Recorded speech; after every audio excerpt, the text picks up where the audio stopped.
Hello, hello, happy new year 2025.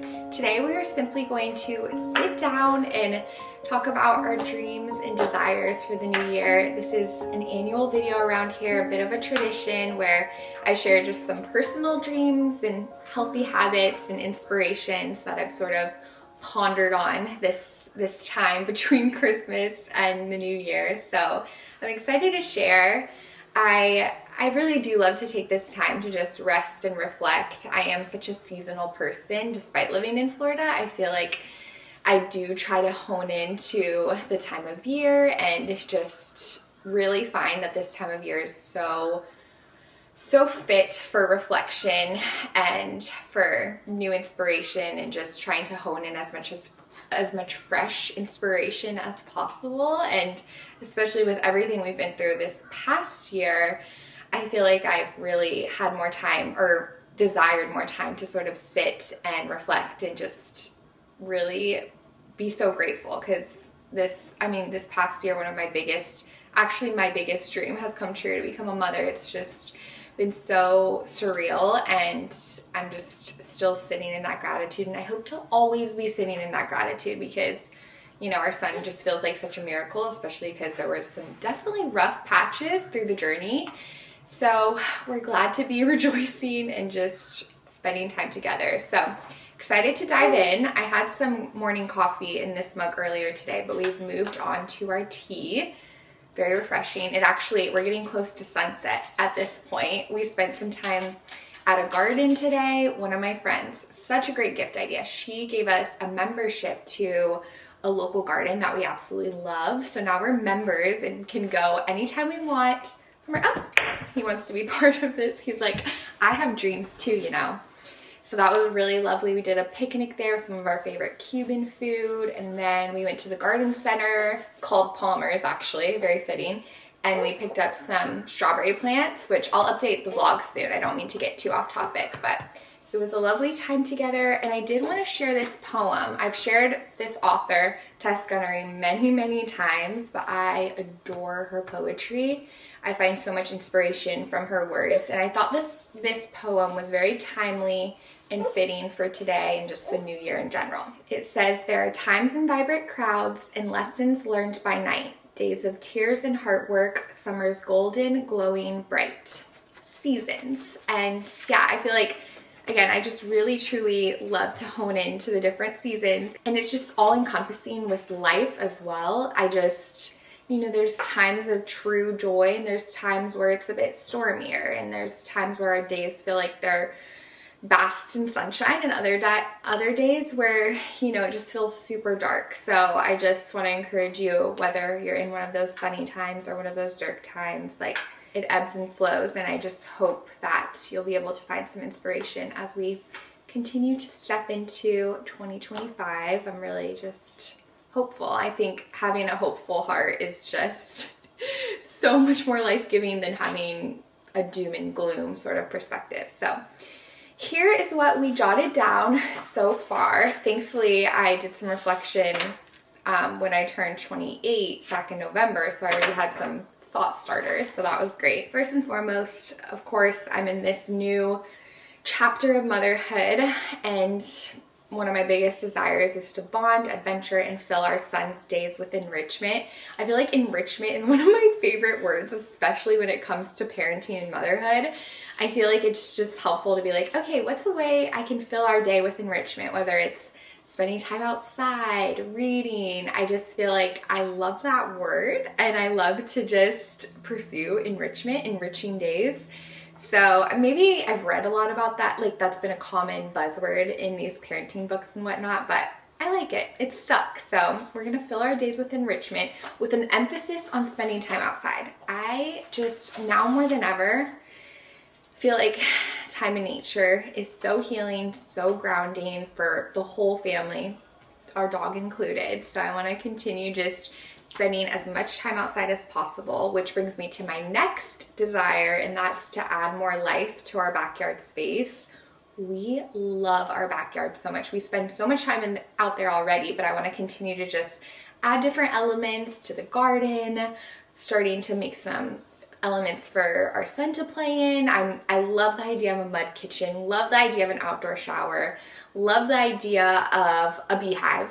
So many ideas. I'll actually put my Pinterest board. I have it on private. I don't know why I have it on private, but there's some inspiration. I'll share it with you now. There's just so many incredible designs that I'm deeply inspired by. So definitely want to continue to add different elements. And just to encourage you, one, before we lived in our home, we lived in a apartment with zero outdoor space. We didn't have a balcony or anything. So this is definitely already a huge dream to have some outdoor space. With that being said, our backyard is relatively small. We live in a very suburban neighborhood. So we have a fairly small backyard, but I almost find that it feels less intimidating if you do have a small yard, because you can sort of work with what you have and just make small baby steps to creating your personal outdoor oasis. So that's been exciting. And again, I have all these incredible images, so that also provides some great inspiration. So we're gonna have a lot of fun outside. And then another one is grow in confidence and creativity with work and continue to evolve. I truly love to create videos. It's such a joy for me, and I'm so thankful. And as I've become a mom, of course, things have changed a bit, but I feel like I'm still doing pretty much the same thing. Of course, our life just continues to change and evolve. And one thing that I'm just excited or proud of in a way is I'm less concerned on making everything so perfect. Like for instance, this video I'm filming close to sunset. You know, the lighting isn't as ideal as, you know, earlier in the morning or whatever. And before I would wait a whole different day to film it when the lighting was perfect or whatever. But I just don't see the value in that as much. And so I'm just trying to continue to not worry about those sorts of things and just try to make the coziest, and just, I feel like any other word I use is just so overused that, and I overuse cozy as well, but just the coziest videos they possibly can. And that's what matters. It doesn't, you know, having the perfect lighting isn't so important as just trying to show up inspired and refueled and something special to share. So I hope I can continue to do that and continue to just have that balance. I'm very thankful for the past few years of really focusing on a work-life balance. That has just been so impactful. So I, of course, hope to do that as well. Next one is hone in on health and healing foods. I feel like this is a repetitive one every single year. Health is just truly one of the most all-encompassing parts of your life. I mean, if you feel good and healthy, that is just the biggest blessing. So one, I don't want to take that for granted. And two, I want to try to continue to take care of myself and my family's health through cooking delicious home-cooked meals, working on our garden, spending time outside. I feel like those are relatively simple ways to do that, but of course it takes effort and energy. So continue to work on that. Explore, travel, places new and old. Some places on our wish list are the Everglades. So that is Florida's national park, and we have not been to the Everglades, and we are Florida born and raised.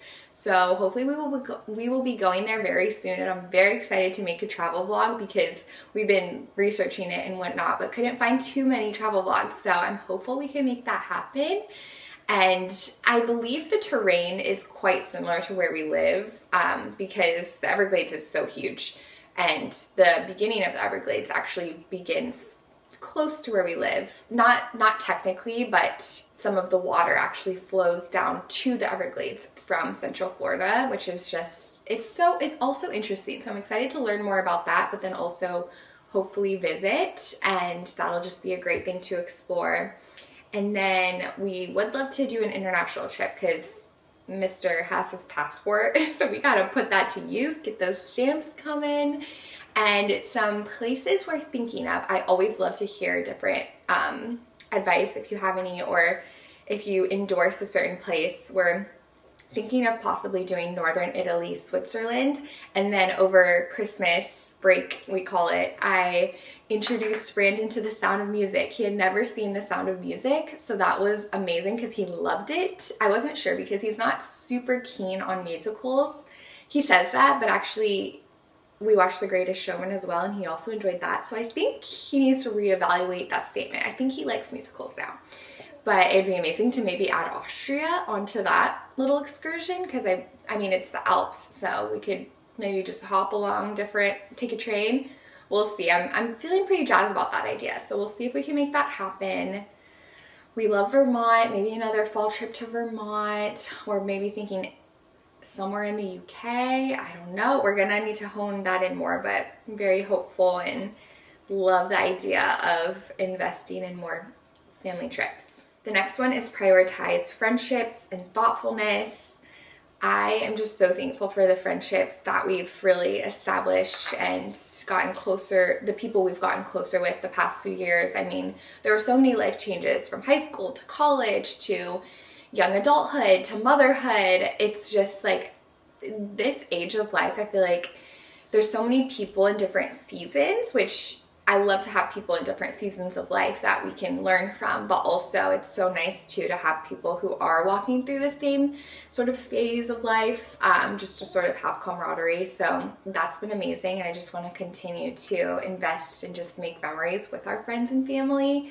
I feel like over the Christmas sort of break, I wanted to hibernate a bit, and I just was less inclined to make plans because I truly am soaking up this time with my baby more than anything, and I don't think that's a problem. I think that is actually, I know when I am older and just reminiscing on my life, I will not regret one day, one moment that I chose to spend at home with my baby, with my family.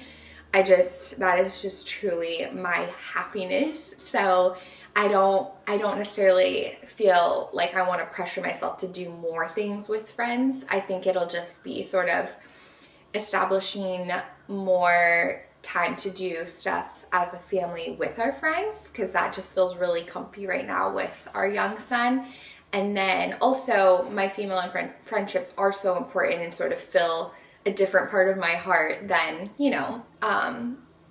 that other part of my life can. So I want to continue to invest in my female friendships, but also just like giving myself permission to be cozy and at home with my boys, because that is truly just like a special short season, fleeting season of my life. So love that. And then, to go with the whole friendship thing, because again, I feel like friendships in this phase of life can be difficult to navigate, again, because we're just all so busy. I feel like people just get so busy, that could be a whole other video, just talking about busyness and just trying to find rest and calmness, all of that. But I feel like establishing weekly and monthly rhythms has been a notion that I've really gravitated towards and I really love. So we spent New Year's Day with friends playing pickleball and picnic, and that just was the ideal situation, because we were there as a family and we were outdoors, we were enjoying friendship, and it just was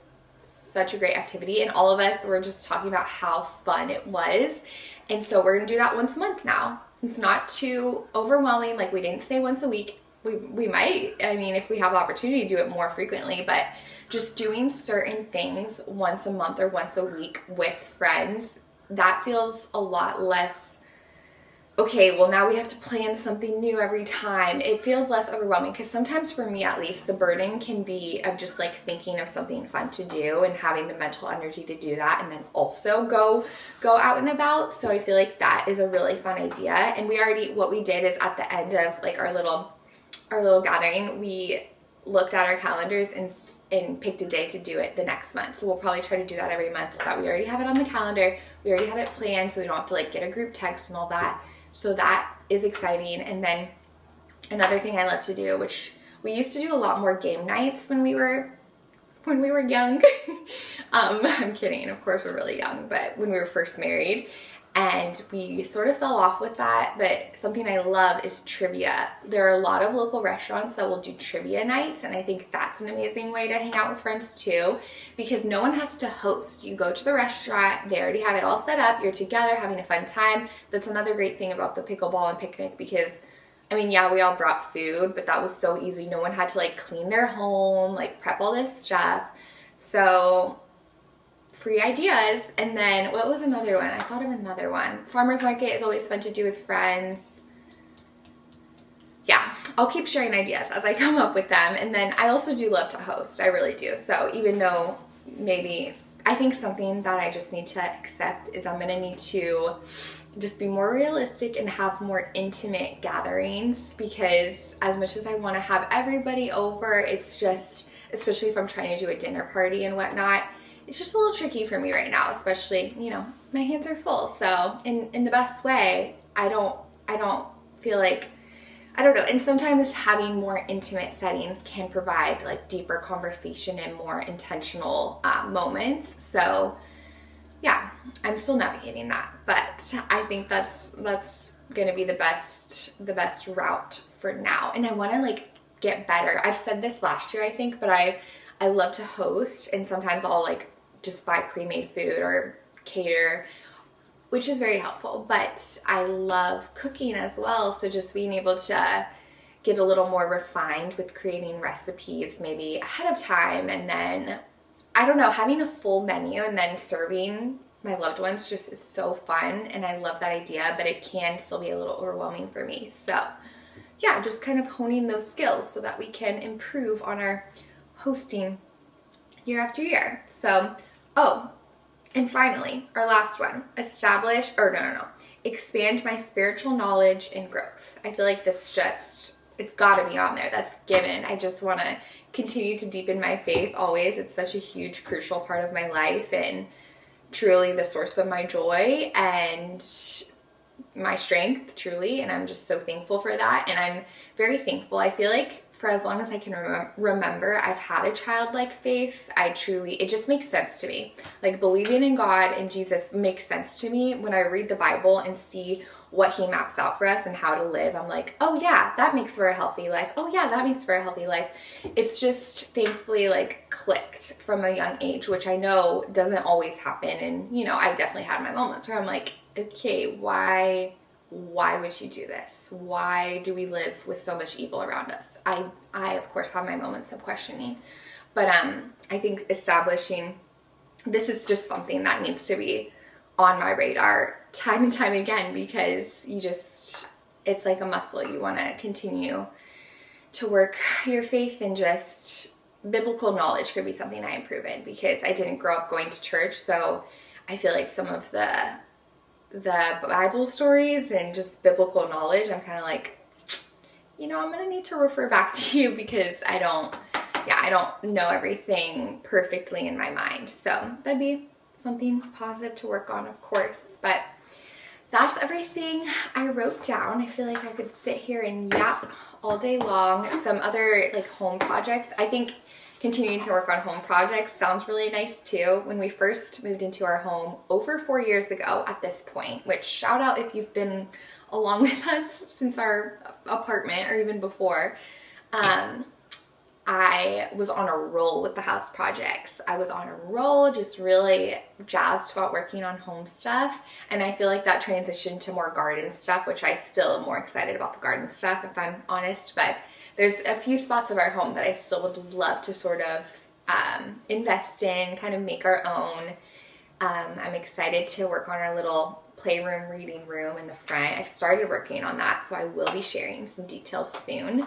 And then we have a little bathroom upstairs that is very much builder grade still, so that would be fun to customize.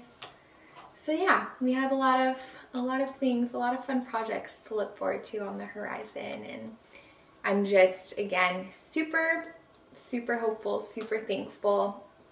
I think one of the biggest just positive sources of my days has just been focusing on gratitude over anything. I think that's just the biggest advice I could give to anyone. Is just, it truly is life-changing when you have a thankful mindset. So that's what I would encourage everyone to try to pursue. If you want to work on something this year, I feel like that is just a great place to start. But we love you. We hope you have a beautiful year. Excited for all the adventures. Oh, it's manatee season too, so we got to go visit the manatee soon. Lots to look forward to. I'm going to finish this tea, and I'll talk to you soon. Bye!